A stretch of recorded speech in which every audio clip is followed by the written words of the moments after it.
5 signs you're giving too much to people who only take. You know, there are times when we walk away from a conversation or a meeting, feeling more worn out than if we'd worked all day. It's not because we walked miles or carried anything heavy, but because we poured out our time, our energy, our heart, listening, comforting, helping, making things happen. And when we got home, all that was left was an empty space and a tired soul. Maybe it's a friend who always has something for you to fix, a family member who knows exactly how to make you feel guilty if you say no, or a coworker who only shows up when they need you, then disappears when you're the one in need. I'm not talking about the moments when we gladly help one another out of love. That's a beautiful thing. I'm talking about one-way relationships, where you give and give and give, and the other person only takes. At first, you may think it's sacrifice, but over time it wears you down, steals your time, dulls your joy, and even begins to affect your walk with God. The Bible offers a gentle but powerful reminder: walk with the wise and become wise, for a companion of fools suffers harm. Proverbs 13:20. That doesn't mean we turn our backs on those who are weak or struggling. In fact, Jesus himself sat at the table with sinners, but he came with the clear purpose of calling them to repentance and giving them a new life. He was like a doctor entering a sick room to heal, not to live with the disease. He knew exactly what he was doing. He knew his limits, and he knew when it was time to move on. For us, if a relationship consistently pulls us away from God, robs us of peace, and the other person has no desire to change, the wisest thing we can do is step back, place them in God's hands, and guard our hearts so we can keep walking in the path He's called us to. That's why today, I want to share with you 5 clear signs that you might be giving too much to people who only take. Not so you'll grow suspicious or close yourself off, but so you'll recognize when it's time to set healthy, God-honoring boundaries. Because real love isn't about giving until you're empty. It's about giving wisely, in a way that keeps you strong enough to keep living and loving the way God intended for your life. Part 1. You carry the whole weight of the relationship. Let me paint a picture you might recognize. You are the one who reaches out first. You send the message. You make the call. You put the date on the calendar. When plans fall apart, you patch them together. When emotions run high, you calm the water. When a bill shows up, you quietly cover more than your share, because it is easier than having another awkward conversation. Days later, you notice something subtle. You feel used and strangely invisible, as if the relationship only exists because you keep pushing it forward. This is what it looks like to carry the whole weight of a relationship. It is not one hard moment that breaks you. It is the steady drip of responsibility that was meant to be shared. Over time, it blurs the line between love and obligation. You start to believe that if you stop carrying, the whole thing will collapse. That fear keeps you moving even when your heart is tired. There is a reason this feels heavy. God designed relationships to be a fellowship, not a solo project. 2 cannot walk together unless they agree on the direction. Scripture says 2 are better than 1, because they lift each other when one falls. That picture is simple and beautiful. It is a rhythm of mutual care. When you carry everything, that rhythm is lost. You stop walking together and start dragging someone who will not take a step. Let us talk about why we slip into this pattern. Sometimes it is kindness. You remember how rough their last season was, and you decide to pick up the slack. Sometimes it is fear. You do not want conflict, so you smooth the edges and hope things get better on their own. Sometimes it is a sense of duty that was shaped in childhood. You learned that peace in the room depends on you, so you keep the plates spinning, even when it costs you sleep and joy. There is another layer. When you invest time, money, and emotion, a part of you thinks you must keep going, or else all that cost will feel wasted. Psychologists call that the sunk cost trap. The heart has its own version. You think you owe the relationship another chance, because you have already given so much. The result is a quiet loop. You give more to justify what you already gave. And the more you give, the harder it feels to step back and ask whether this is healthy or fair. Now hear this with gentleness. Carrying everything does not make you more loving. It often makes you more exhausted and more resentful. Love is patient and kind, but love also rejoices with truth. The truth is that a relationship cannot grow if only one person nurtures it. It might continue, but it will not mature. It will sit on your shoulders like a backpack that gets heavier every month. How do you know if this is you? Start with simple questions. If you stopped initiating for 30 days, would the relationship go quiet? If you did not remind, organize, and rescue, would anything move forward? When you share a need, do they respond with care or with silence? When you make a boundary, do they honor it or push past it? Healthy relationships may wobble, but they do not collapse the moment you step back to rest. Let us make it practical. Imagine a woman named Maria. She is faithful at church, steady at work, and always available for her cousin. When the cousin forgets deadlines, Maria stays up late. When money is short, Maria covers it. When apologies are needed, Maria apologizes on her behalf. Maria tells herself that she is being Christ-like. Weeks pass. Her prayer life grows thin. She feels irritable, and she does not know why. On a quiet Saturday, she realizes something important. Her cousin is not failing because Maria is not helping enough. Her cousin is failing to grow because Maria keeps removing the weight that would build new strength. What could Maria do differently? First, she can name the pattern without attacking the person. She might say this: I care about you, and I have been carrying pieces that are yours. I will encourage you and pray with you, but I cannot keep fixing what you will not own. That sentence is not a threat. It is an invitation to maturity. Second, Maria can set one clear boundary she can keep. She might decide not to pay last-minute fees anymore. She might decide not to answer crisis calls after bedtime unless there is real danger. A boundary is a promise to yourself about what you will and will not do. It is not a weapon against someone else. Third, Maria can test for reciprocity. She can ask for one small act of partnership and see how it is handled. People who value you will rise to a reasonable request. People who only take will push back, delay, or guilt you into doing it anyway. What about the worry that choosing boundaries is unloving? Consider the example of Jesus. He fed crowds, but he did not let every person into his inner circle. He withdrew to pray when demands were high. He said no to good requests when they did not align with the Father's timing. Those are not signs of a cold heart. They are signs of a clear calling.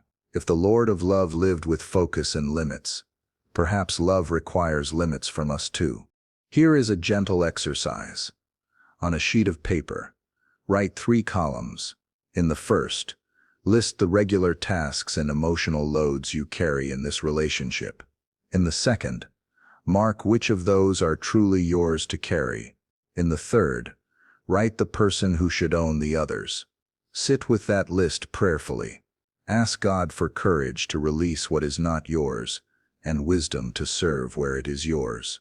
You will likely feel a mix of relief and fear. Relief because your soul knows this is right. Fear because you are breaking a habit that once kept peace. Breathe.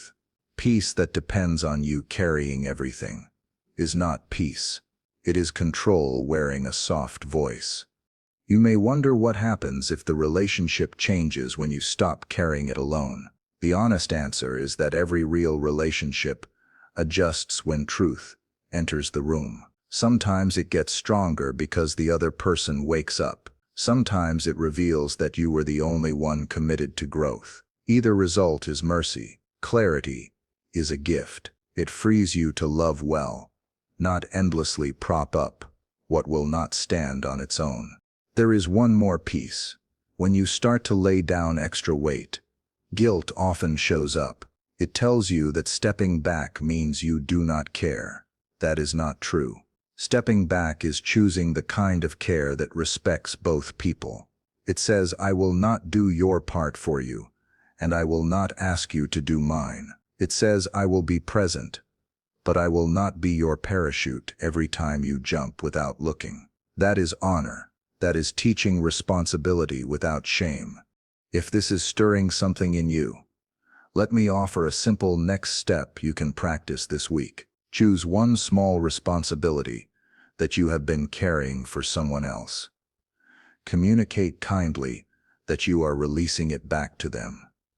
Offer encouragement and one resource that helps them succeed. Then step aside and let discomfort do its good work. Growth often requires the weight of consequence. When you interrupt that weight, you interrupt growth. When you allow it, you give your loved one the gift of becoming a stronger person. Remember the promise of Scripture: carry each other's burdens, and in this way you will fulfill the law of Christ. That verse is about crisis, not chronic avoidance.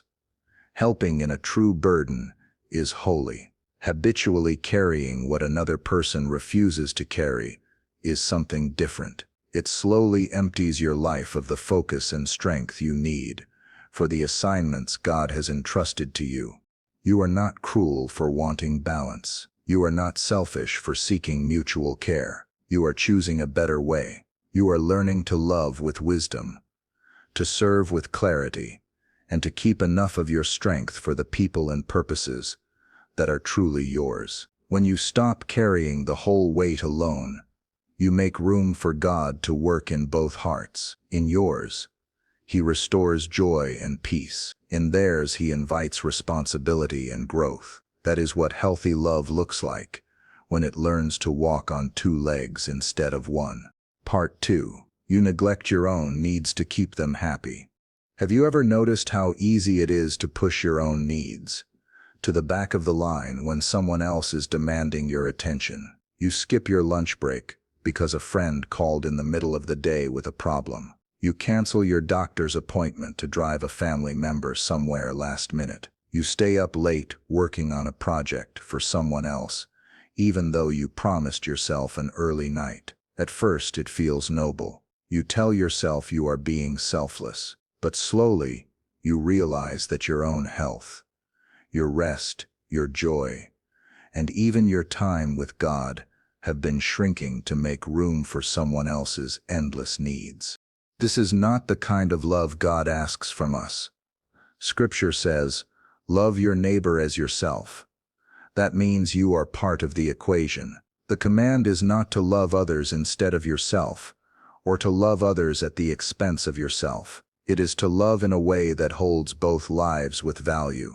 When you constantly trade your well-being for someone else's comfort, you create an unspoken rule that their needs matter more than yours. Over time, this can lead to resentment, burnout, and a deep weariness that makes it harder to love anyone well.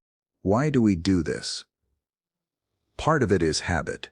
Maybe you grew up in an environment where keeping the peace meant ignoring what you needed. Part of it is fear. You worry that saying no will disappoint someone or cause conflict. And part of it is a misunderstanding of what Christian service really means. Jesus did lay down His life for others, but He also withdrew to quiet places to pray. He rested. He ate meals. He took care of His body so He could continue His mission. Even the Son of God lived with rhythms that balanced giving and replenishing.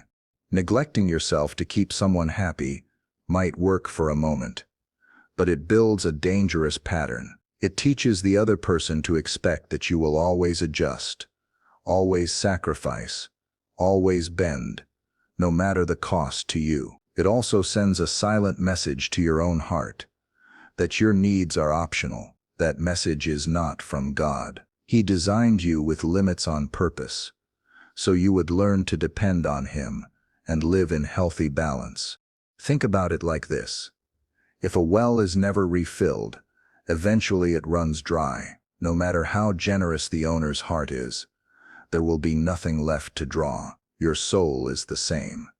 Without rest, without boundaries, without time in God's presence, you will find yourself running on fumes. When that happens, even your acts of service become thin and strained, because they are coming from emptiness instead of overflow. Let's put a face to this. Picture a man named David. He is the dependable one in his family. Whenever someone calls, he drops what he is doing. He has missed countless dinners with his wife and children to help others. He says yes so often that his own projects sit unfinished. At church, he serves in every ministry that asks for him, even when it means losing sleep. On the surface, he looks like the perfect servant. But inside, he is tired. His patience is shorter. His joy is fading. He reads his Bible less because he can't find the time. David has been pouring for so long that he has forgotten what it feels like to be filled. What would change if David began to honor his own needs as part of God's plan for his life? It might mean blocking off certain nights for rest and family, and not letting anything short of an emergency interrupt them. It might mean telling a friend, "I can't talk right now, but I can call you tomorrow." It might mean committing to a daily time with God that nothing else is allowed to touch. These are not selfish moves. They are stewardship. They protect the very resources you need to keep serving in a healthy way. I know some of you might be thinking, but isn't it my job to be available? Here is the truth. You cannot give what you do not have. If your body is exhausted, your mind scattered, your spirit dry, you are not bringing your best to anyone. Boundaries around your needs are not walls to keep people out. They are guardrails that keep you from falling over the edge. And when you live within them, you will find you actually have more to give, more energy, more patience, more genuine love. There's also the spiritual danger of making someone else's happiness the measure of your worth. When your day feels successful only if they are pleased, you hand them control over your peace. That is too much power for any human to have. Your joy was never meant to rest on another person's approval. It is anchored in Christ, who loves you fully whether you said yes or no to someone's request. If you are recognizing yourself here, start small. Choose one need of yours, physical, emotional, or spiritual, that you will protect this week. Tell the people around you that you are doing it, not as a rejection, but as a way to stay healthy and present. And then keep that commitment, even when you feel the pull to break it. With time, those around you will learn to respect it, and you will learn to trust that the world will not fall apart when you take care of yourself. Remember, loving others well includes loving yourself enough to stay strong. When you neglect your own needs to keep someone happy, you may satisfy them for a moment, but you rob both of you of the long-term blessing that comes from a balanced, God-honoring relationship. Care for your soul, protect your health, make space for rest and for God, not so you can love less, but so you can love longer, deeper, and with the kind of joy that only comes from a heart that is whole. Part 3. They never reciprocate your effort. Think for a moment about the relationships in your life where the balance is completely off. You show up for them every time, in big ways and small. You remember their birthdays. You check in when they're going through something. You rearrange your plans to be there when they need a hand.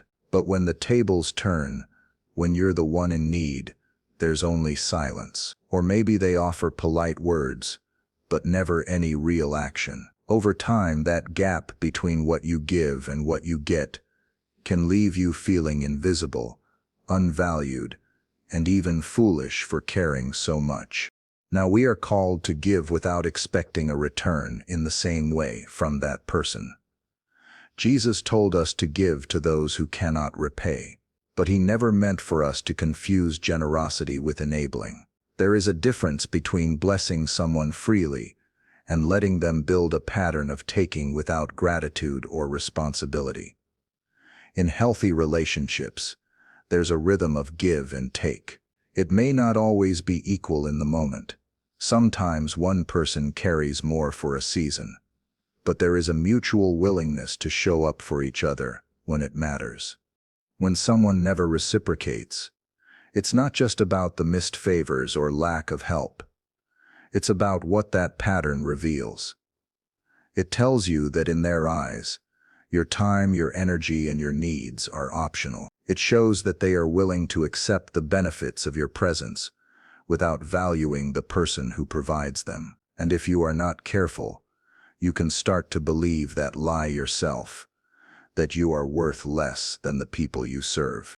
Let's picture a woman named Susan. She is the friend everyone calls when they need a ride to the airport or help moving furniture. She has baked cakes for birthdays she wasn't even invited to. She remembers the details of other people's lives and asks about them. But when Susan's car broke down last winter, no one offered to pick her up. When she was in bed with the flu, her phone stayed silent. She tells herself people are just busy, but deep down she feels the sting of being forgotten.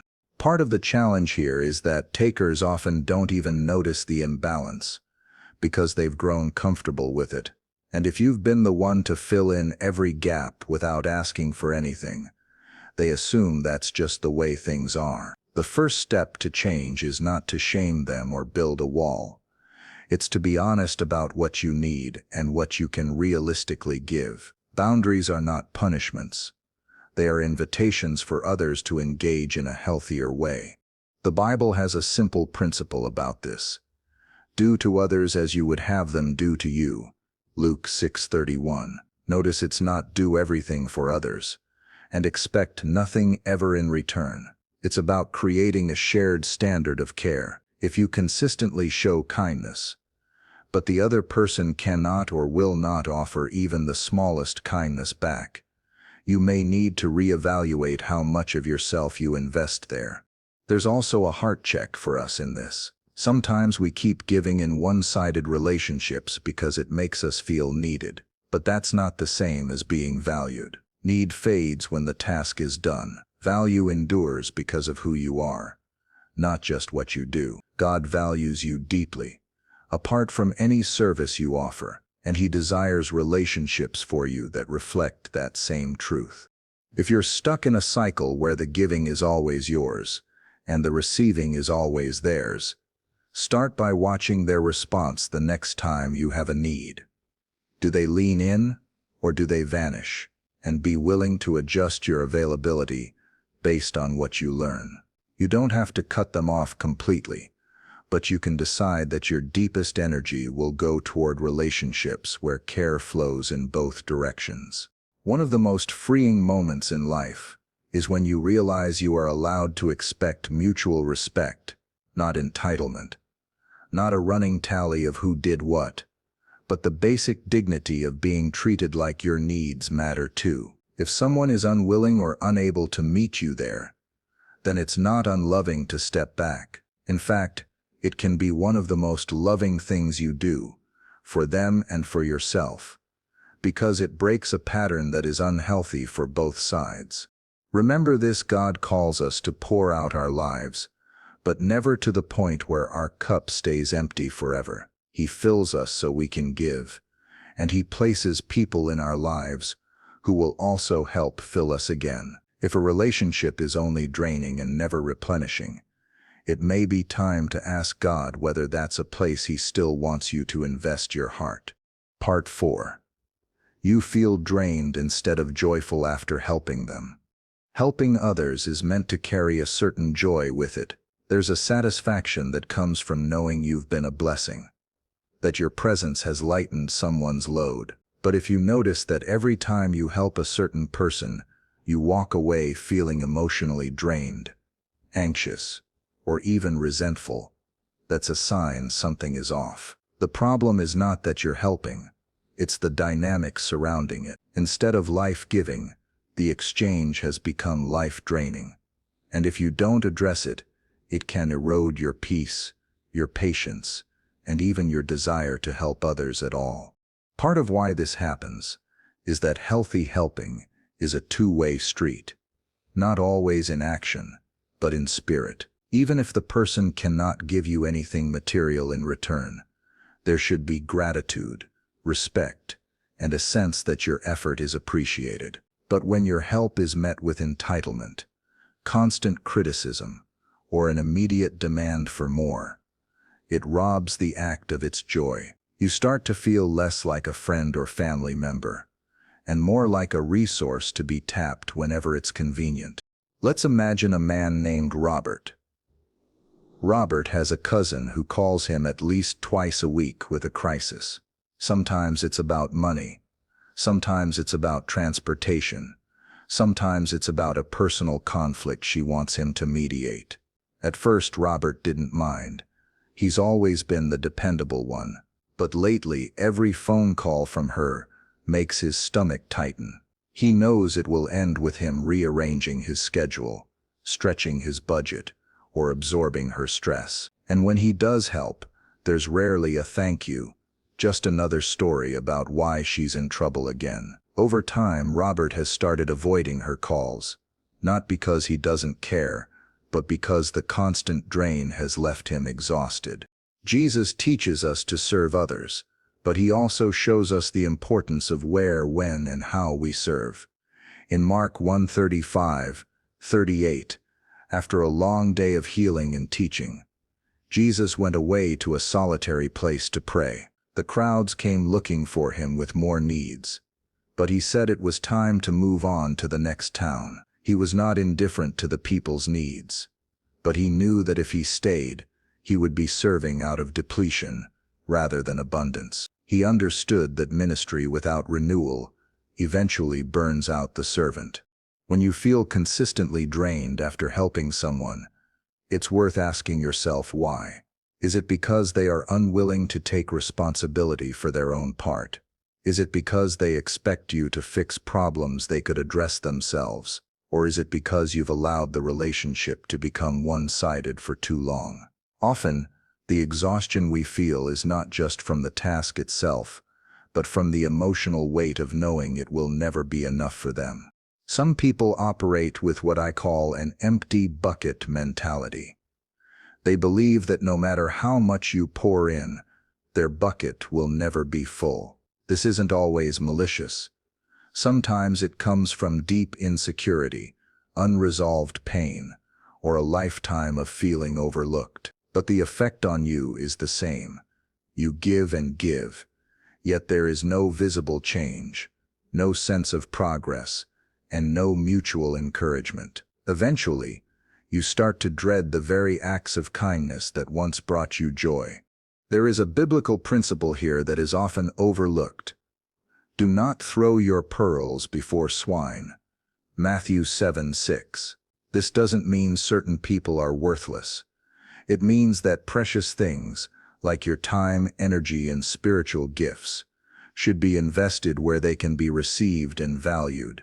If the help you give is consistently met with disregard, God may be calling you to redirect your efforts toward those who are ready and willing to grow from what you offer.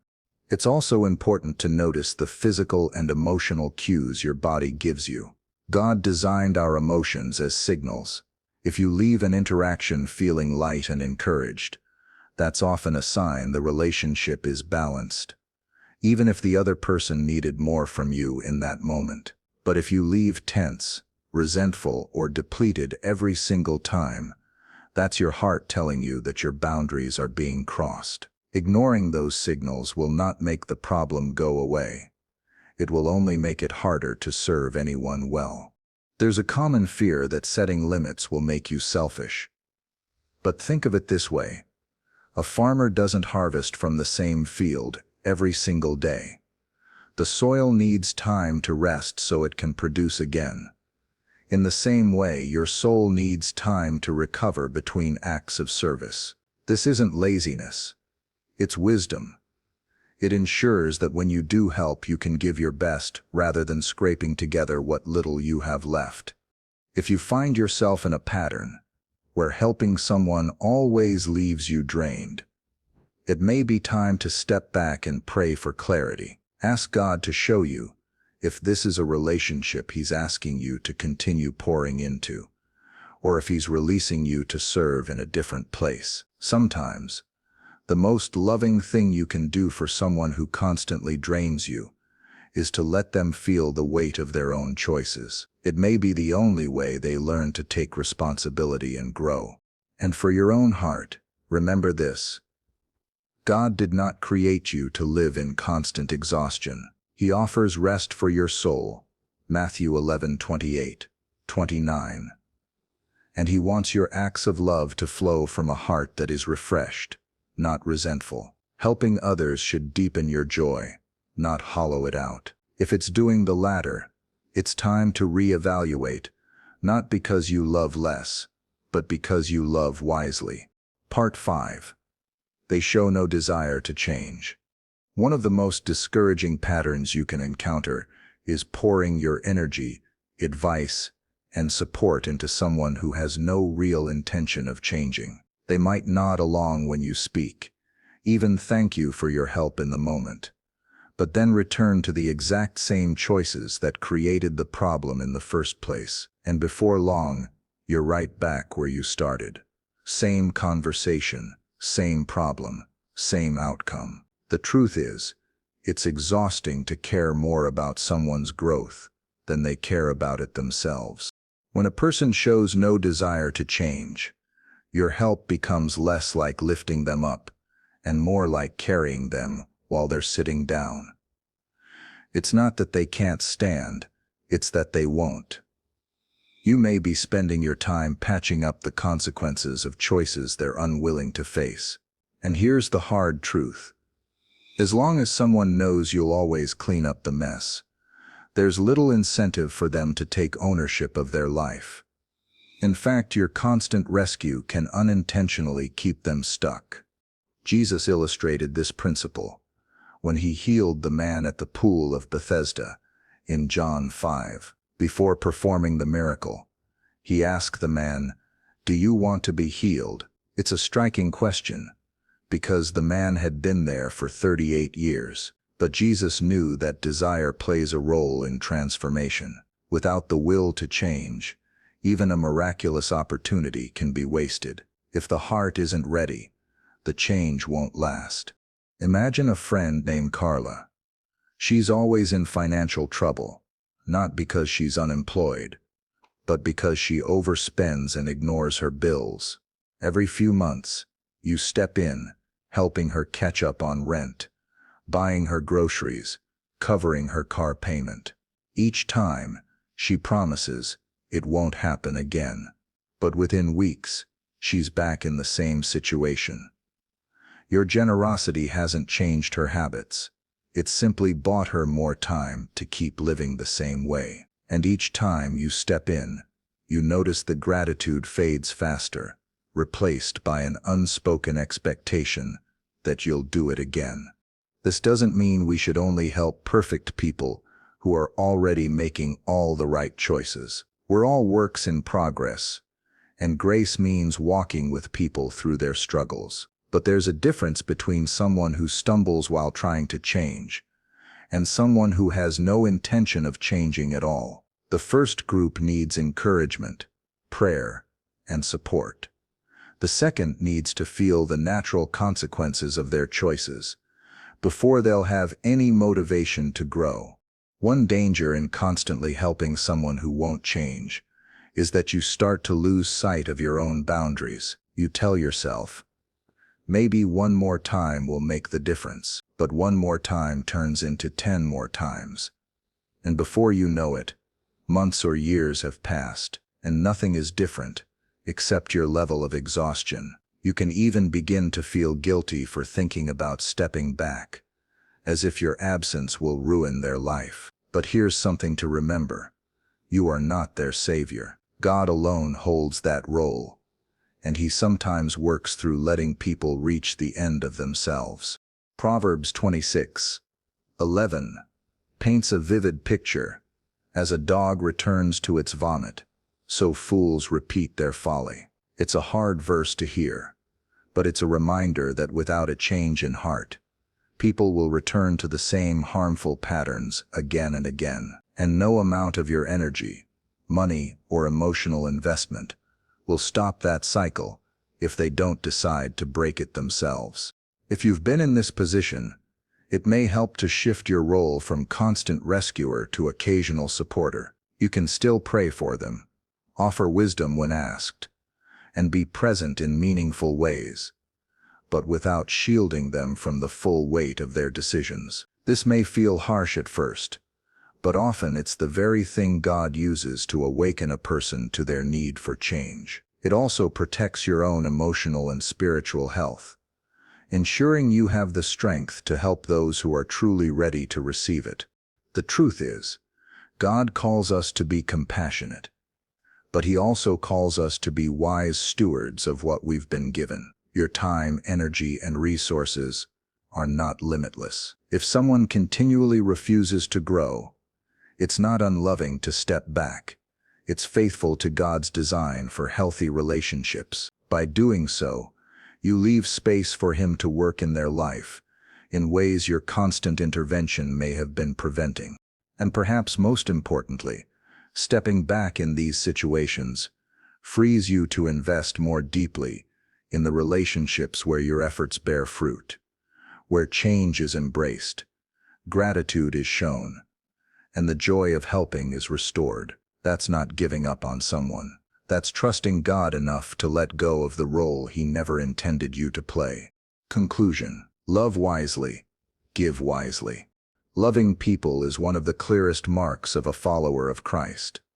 But love was never meant to be without wisdom, and giving was never meant to empty you to the point where you have nothing left for the life God has called you to live. The truth is, there will always be people who take more than they give, who rely on your generosity without ever showing a desire to grow, and who drain your spirit instead of encouraging it. If you're not careful, those relationships can quietly shape your priorities, your peace, and even your faith.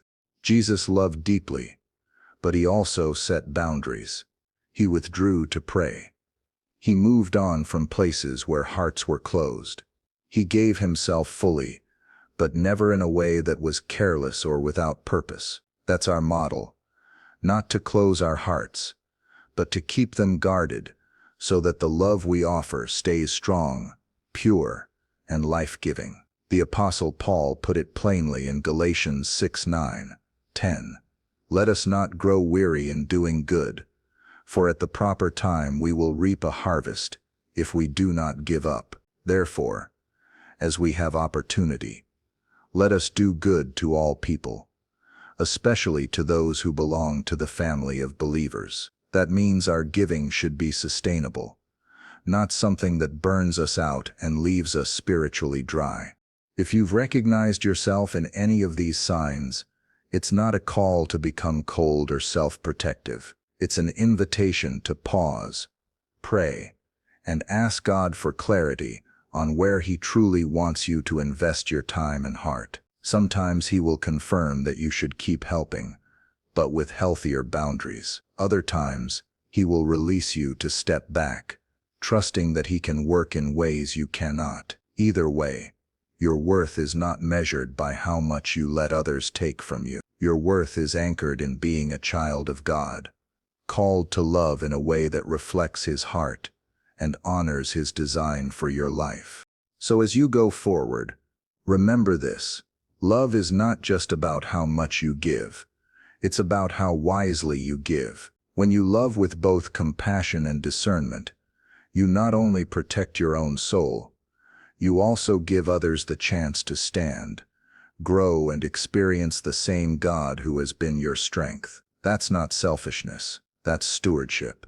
and it's one of the most powerful ways you can honor the one who gave everything for you.